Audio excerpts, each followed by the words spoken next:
Welcome back to the Linnets TV. Me, Sam Phillips, and I'm joined by Runcorn manager Brad Cooke. Brad, thanks for joining us. No worries, mate. First of all, congratulations through to the next round of the FA Cup. A really good, and we'd spoken in the off-season about that defensive stability and how important that was. The back four today, everyone will talk about going forward and creating chances, but that back five today was fantastic. Really good, and against probably one of the best number nines in this division, by the way. I mean, they've really marked Creech well today, who I think's excellent, and we did that by dominating early. Adam Rooney setting his stall out. I thought Peter Wiley today was outstanding, and yeah, it gives you something it allows you to build then up the pitch, don't you, when you've got that dominance at centre half. Two fullbacks really good. I thought Matty Rain especially, and then I thought Bailey's distribution was very good today, although he's not been called into action.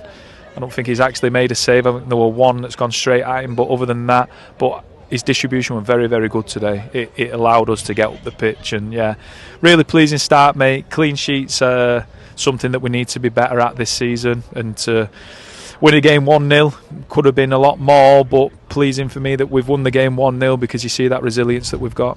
Yeah, no, it's always important at the very beginning of a season to just get that first step on the ladder, the first win, the first bit of excitement in front of the fans. How important is that rolling into next week when the league campaign kicks off? Obviously, going back to your former home, it's going to be a day full of emotion that Runcorn have just got to try and quash with an early start. Yeah, not really. I mean, there's no emotion for me whatsoever. I mean, I know the staff there, I know some of the players, but at the end of the day, someone's going to get 3 points, 1 point, or 0 points. So, you know, the world ain't going to end, mate. That's for sure. So we'll just prepare. It's going to be, I think it's probably one of the toughest away grounds to go this season. You know, people will look at Bury and probably us will be tough, but Clegg's built a real strong physical side that will work and graft for each other, which is what Atherton Coles is all about. So you're going to have to, match that first and foremost, and then once you've matched that, you then have to have the quality to put the game to bed. But yeah, it's another game for me, mate.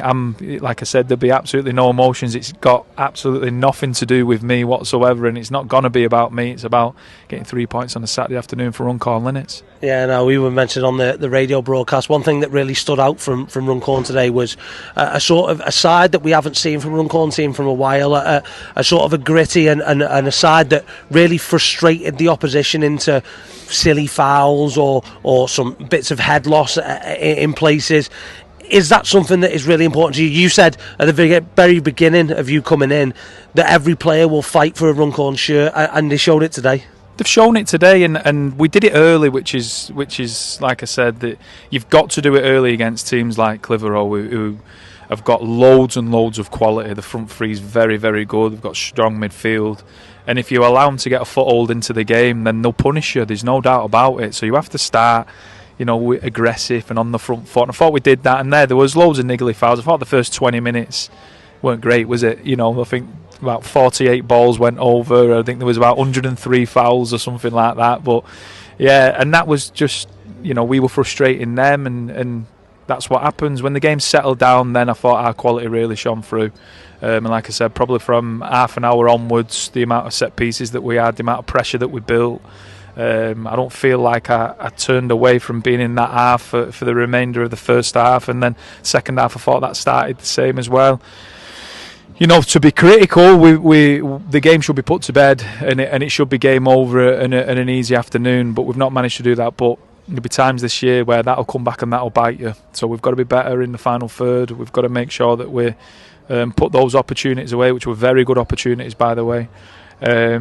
And then if we do that, we'll have a successful season. Yeah, no, we're not one for singling players out, and I don't think you could single a single player out today, because I thought from back to front, even the subs that came on were fantastic. But just to mention for today's man of the match, obviously you brought Millsy in at the start of the season. He was the MPL West Player of the Year last year, and I think he's wandered onto that pitch today and showed everyone why. There's loads more to come, though. There's loads more to come. We see it. Honestly, I said to him, have you got man of the match? He said, all they did was run round. I said, well, that's good enough for us. That's all people want to see, mate. But yeah, he's got loads of quality. I mean, he buys so many free kicks. And they are free kicks, by the way. But he uses his body really well. Him and Bax, at times look frightening, and then at times are off the, not on the same page. So when that clicks and comes together, they'll be formidable then. A couple of opportunities where if we pull it back to him, he's just going to run and sit on it and put it in the back of the net, no doubt. But yeah, he's good to watch, and he's a player that you would pay to come and watch. That is for sure. He's nearly scored there where he's hit the post as well. So and he scored with the cross as well. Yeah, he did. Yeah, which is ridiculous with about 2 minutes to go. But that's the type of player he is. He's a maverick, innit? So yeah, really pleased with him. I think that all the lads that have come in, Runes, Matty Rain, Scott Bakor, Millsy, I thought they were all really, really good today. And again, that's good because the fans want to see that, don't they?